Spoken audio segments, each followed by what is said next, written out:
And this is the final subsystem we're going to be covering on the Epiq systems, the chassis subsystem, or the mechanical bits of the system. So we're going to cover the monitor articulation arm, the control panel articulation arm, the main system fans, and the casters. All right, we're going to hit the monitor articulation arm. That is the arm that holds up the monitor.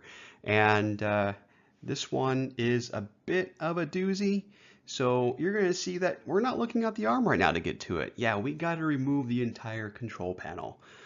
So we're going to kind of go over that again here. And just because this is a, kind of a virtual training, I think the repetition and watching is really important. As you can see, the machine's kind of assembled in a way where a lot of the parts are just really interconnected and requires kind of the same process to remove all the cosmetic plastics to get access to really all the parts we need to service the machines. And so some common faults before we actually get to the arm, we're kind of prepping this thing and removing the bottom plastics. The monitor, it can't stay in place. It can't hold up the weight anymore. And no video. Sometimes these cables get pinched and you got to remove the arm to get to the cables sometimes. But more often, you're not going to see that very often. The common failure is just going to be it can't hold itself up. So we got the control panel again here, just removing these cables.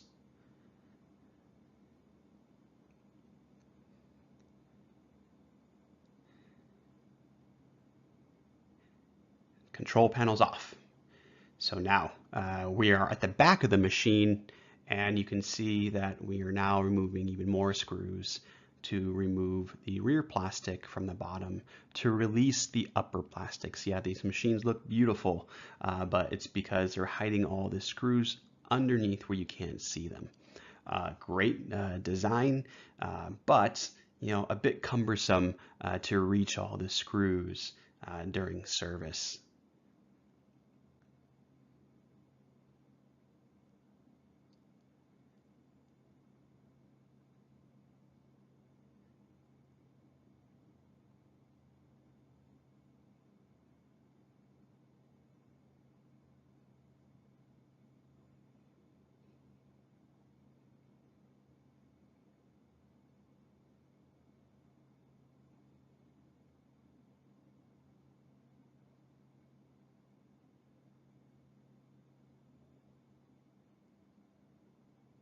Around to the other side.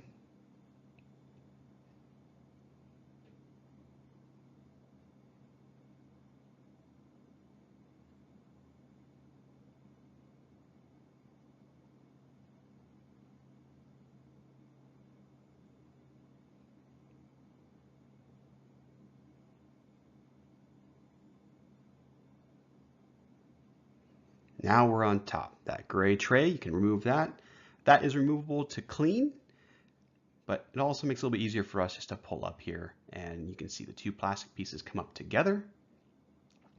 We just pulled off a plastic cover of the arm, and they're just held on by those rubber grommet compressive type of clips. And the bottom clip, we're going to do the same. That bottom arm, you can see we're going to remove it, and the clips pop off. Now you're going to see in the base disc of that arm, 4 Torx screws. We're going to remove those. Now as you start removing the last one, be careful, it's going to start tipping. There's nothing holding it up.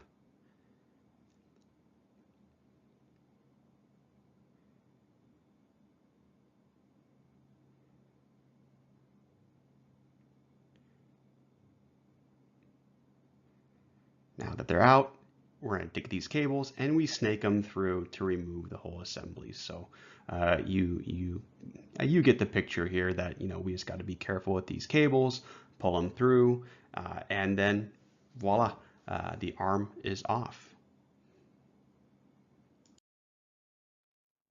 Here we're going to show you how to remove the control panel articulation arm. This is the control panel arm that's on top of the e-box below the control panel. And common failures are it can't stay in place, it can't swivel, can't move, it'll sag down, But as you can see, the two outside covers just pop off. And what we're pointing out here are the servos that really adjust the control panel electronically, and those cables go down to the e-box that gets the signal from the user motion sensors and whatnot, and the buttons, I should say, not the sensors, to raise and lower the control panel. And so here, what's important to note is to finish removing this control panel, really straightforward. What you want to do is get these hex bolts out that are all around the circumference of this base. Up above, there's going to be some more screws to remove the top half of the control panel, really that tray off of this arm to get it off. Very straightforward and just really cumbersome. And so if you are scheduled to do this kind of service on any of the arms, the control panel arm or the monitor arm, give yourself plenty of time for service, because you're really dismantling the entire system to access just these bolts to remove these items. So yeah, they get clunky when you start removing stuff. They're not particularly light, so just allow yourself plenty of time to perform service like this. But again, you shouldn't really be running into this. We've seen this every once in a while, but it's pretty kind of blatant type of damage that's occurred. But these parts are really robust. These arms are, again, they're all metal. They shouldn't be breaking, and you should not expect to be doing much of this kind of work and service on these machines. And we have a main system fan here. Common faults: fans aren't spinning, system's overheating because the fans aren't spinning, filter might need a clean, and some things are clogged up in there and you want to clean the fans. But of course here, making sure the machine's not powered on, and remove that rear plastic. Again, remove these two screws. That removes that bracket.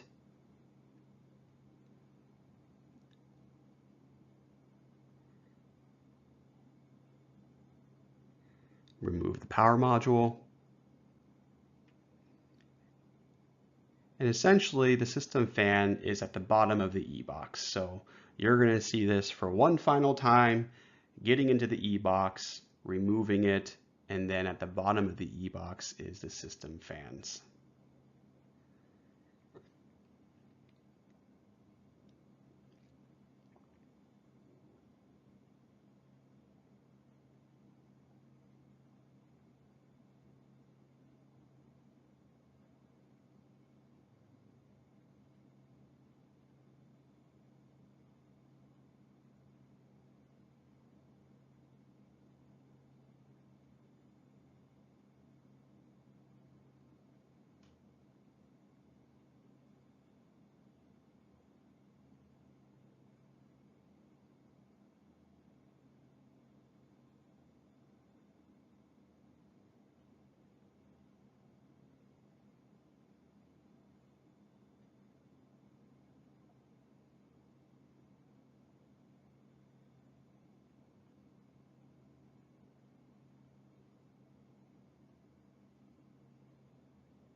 So this is the last time you're going to watch us do this. We hope you appreciate the repetition. Again, with lack of hands-on, we invite you to, if you have the opportunity to practice on some of your own machines. Obviously, don't take them out of service to do it by any means, or cause any damage along the way, which is very difficult to do on these machines. But with virtual training, we were trying to understand how to teach and for students to absorb. So it also allows for students to use some index points if this video is referred back to where you can kind of see the whole process if you're just going after one part, instead of having to kind of stack a series of videos together to finally get to what you need. So these are a little more thorough and more holistic when you are actually trying to replace a system fan.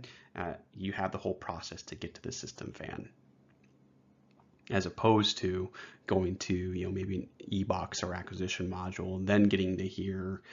It's all done all at once. So now we have these cables. We want to push those cables through the hole because that belongs to the fans. We're going to remove the 4 screws.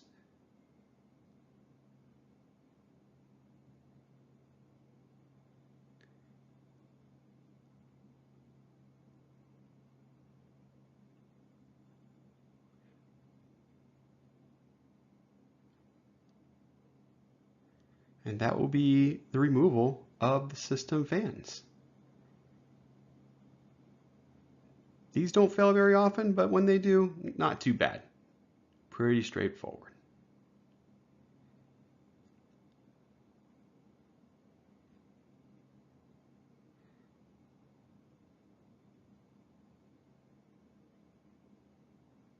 All right, and those are the system fans. And we're going to show you how to get to the casters. We're going to remove this fan filter as usual to remove the side panel here. And we're going to show you one. We're going to show you the front one because the front one's more difficult to get access to. As you can see on the left, you already have access to the rear one just by pivoting out the rear enclosure. But the front one is the one that is a little bit more complicated to get to. So again, you've seen this process several times. Again, just trying to get that repetition virtually with you, so the training is effective for you. Removing the side panel again here, and you guessed it, we're going to go ahead and remove this top panel like you've seen many times before. Now we're going to get access to the front, so we got to remove this plastic cover.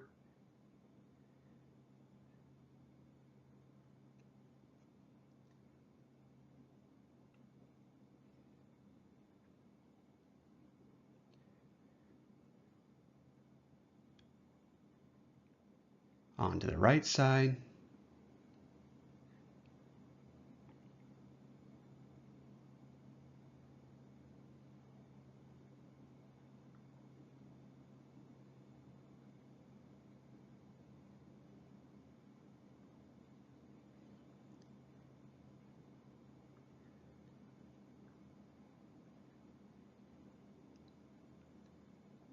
And it's off. Now we got to remove 2 more pieces before we get there. So we need to remove this top white shroud. So we're going to unscrew those. And then after this, you're going to see that we're going to point to the brake, but we're going to kind of split to a table here after this. So we're going to unscrew these 4 screws to get access to this front brake. But then we need to release the front brake from the mechanisms that lock the front casters. So removing this plastic here.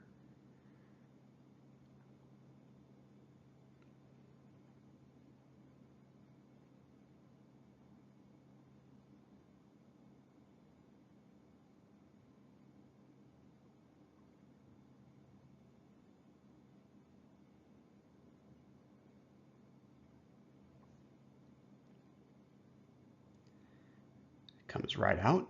Now we're going to look underneath that brake, and we're going to break into a table. You have to undo these 2 screws to loosen up those 2 locking mechanisms that are kind of shooting out the sides of this pedal.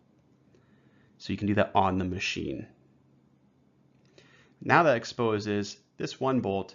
This one bolt holds down that gray covering, but you need to take a flathead and pry the back end out like this and kind of wiggle it out over those two index circles, and it pulls right off. It's going to be a bit of a bear, but you will come off. Now we got this hex screw, and now we're going to point to the bottom of the chassis here, and really to finish this process, remove this screw, and now this entire caster assembly can fall down. And what you do is you take a block or a jack or whatever you need to do, find a nice sturdy surface. This metal surface here is a great spot to lift from or jack up from. If you have a big block, this whole area down here is something that's possible, but you really just need to raise the chassis of the system by this distance so this caster can slide out of this slot right here. So pretty straightforward.